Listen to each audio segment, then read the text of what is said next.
Coming in, though, as perhaps the sixth speaker in this remarkable lineup, I must say that I feel very much like the fifth wife of King Henry the VIII. In that I know what is expected of me, but I'm not sure how to do it any differently. But I assure you, just like Henry the VIII said to each of his wives, I shall not keep you long. I must warn you, though, that my intervention today is likely going to be rambling, so I hope you come to it expecting neither structure nor form. I originally intended it as a poem rather than a policy document. For me, it's a poem about resilience and the promise of a new Ghana. In that respect, I suspect that my intervention is likely to be quite different in tone than anything else you've heard today. Now, 8 months ago, I was a different person. I was a person preoccupied with different interests, mainly the philosophy of law and cognitive psychology. I was a person convinced, like many of my generation, that our democracy had not only failed, but was irremediably broken. We knew it needed fixing, that much we were certain of. Except between us, we understood intuitively that it was impossible to fix. And even if it wasn't, our politics will not allow it. It was too vicious. Innocent lives had been lost in the project to fix Ghana. Many had been maimed and communities left fractured. In many regards, those lost and broken lives served as a cautionary tale for why we citizens, or perhaps more accurately subjects, needed to remain pliant and toe the line.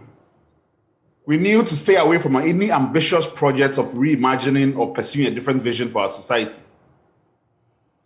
Our parents raised us to be afraid of dreaming different. They made no virtue of bold defiance against a political system that had impoverished them and us. My generation was raised to give up. The price of our democracy is that it killed our imagination. It undermined our self-worth and made us distrust the legitimacy of our dreams. There's no denying that before Fix the Country, I too enjoyed the benefit of my relative anonymity. I was known only to those who knew me, and those who knew me well.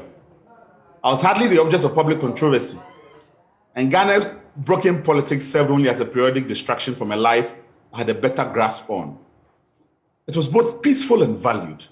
It was a life that took me to working in the biggest law and policy firm in Washington, D.C., in close proximity with several officials who had served high-level roles in the Clinton and Obama administrations, including even Obama's former Attorney General Eric Holder, to the International Court of Justice and to the Legal Office of the United Nations.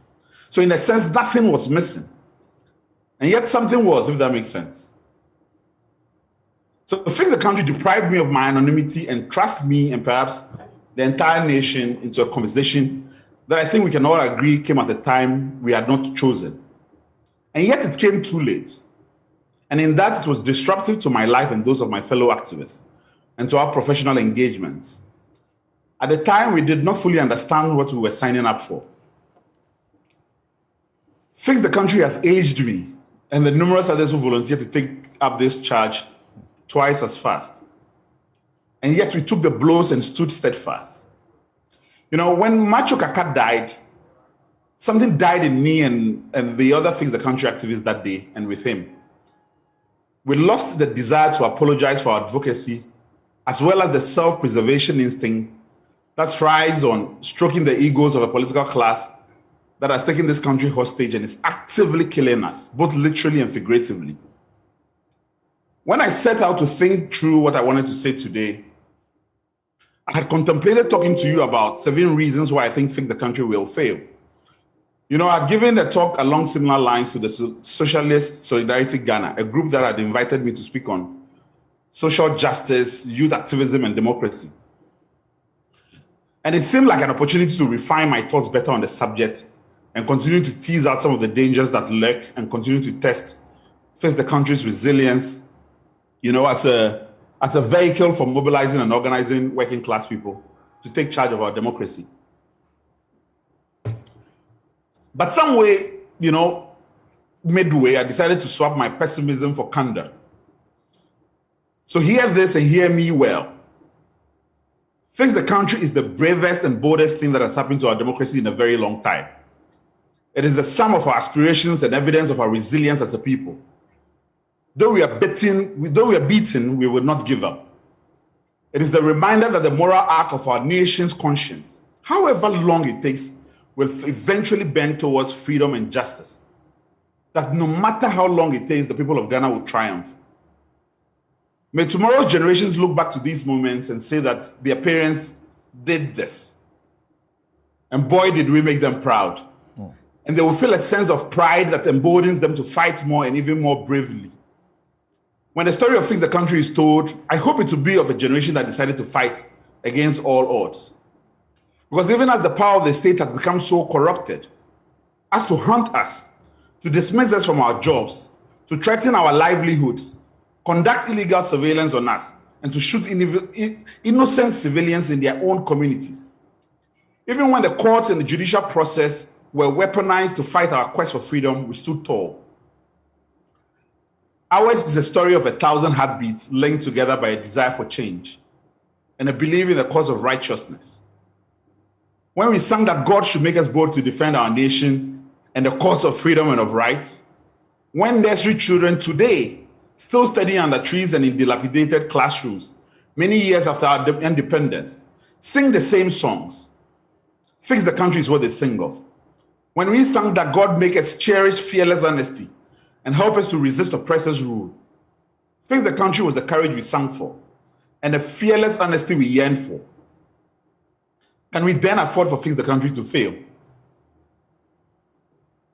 This is a call to duty for all of us to shed the shyness and timidity of a generation past. For if we are to reform our democracy, we as citizens must show up.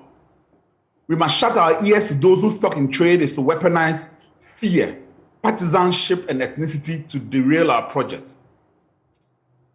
The youth and civic-minded people of this country must understand that time alone will not fix Ghana.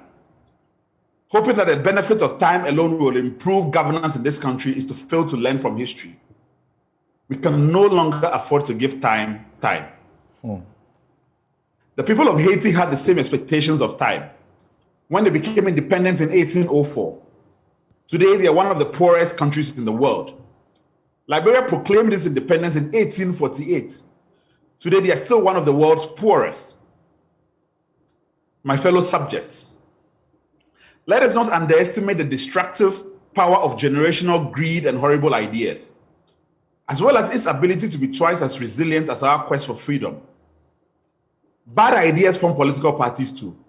They mobilize people too. They compete for elections too. They form younger cadres, name them Tain or Tescon, and siphon out the soul of young people. They promise them that the public kitty will be theirs for the taking if they are patient and loyal, if they defend corruption with their might, if they insult journalists and abuse activists.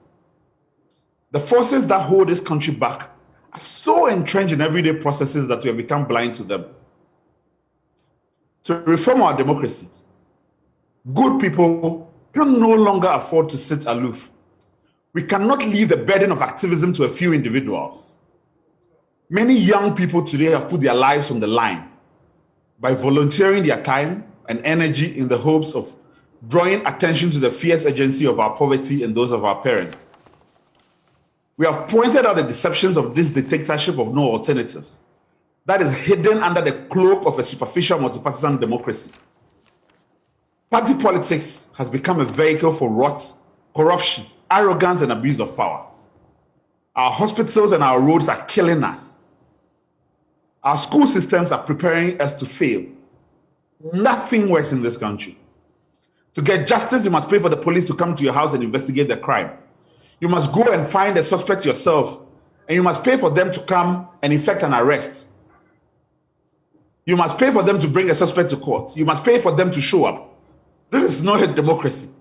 This is a system that works for only those who are rich and notorious. Half of this country lives in kiosk and dilapidated buildings. There are more Ghanaians living below the poverty line than they did when we sacked the colonial oppressors. Selikem Timothy Donko just tweeted, governance is nothing if the people are suffering. We are a society without a vision. We are led by a political class that act like priests who have lost their faith but have continued to keep their jobs. We are a vision-led society led by quacks who are not honest enough to admit they are in over their heads. And even if this country were to break down completely, our political class will steal the doorknob on the way out. This is the legacy of the Fourth Republic. This is the legacy of a 65-year-old nation. Can we then afford to fix the country to fail? We were lulled into a false sense of security, so we forgot to be vigilant. We allowed in a new set of oppressors and a system of government based on structural inequity. We have created a political class that is greedy, vicious, and unrepentant. They then seize the opportunity to impoverish us. And when we demand more, they kill us. They kill us during elections and say we are armed robbers who are deserving of our death. They kill us at a jura and turn around and tell us we shot ourselves. If our deaths are meaningless to them, how much more our hunger and our poverty? If our deaths are meaningless to them, how much more our hunger and our poverty? You know, in the early beginnings of Fix the Country, I told you we were in a generational fight for the very soul of this nation. This is true today as it was true then. If we claim as subjects that our democracy gives us power, then we must be prepared to show that power, to trigger reform and brave democratic changes that this country urgently needs. We cannot leave our destiny in the hands of a political class that has shown us that we matter little to them. We must mute the conservatives who tell us that this is as good as it gets. For what does the rich and comfortable understand about the rage of a hungry and homeless generation? If we are to understand and deploy the real enormity of our power, we as a people need to stand together. I'm not talking about Kokromoti power. That's a myth. I'm talking about real power that only united action confers us. We need to stand up to show up. If we truly held power, we wouldn't be sitting aloof, expecting the same political class to initiate and design for us a different social contract, a new constitution that holds them to better account and restricts them even tightly than we are able to currently. If we truly held power, we would come together, mobilize together, work together, fundraise together, fight together. We will support Fix the Country and form other civic initiatives like it. We will organize one of the biggest political protests this country has ever seen to demand for a better democracy, just like our compatriots in Egypt, Sudan, Tunisia did. Except we will do it better, for we are Ghanaians after all. Our soul yearns for excellence and we would achieve it.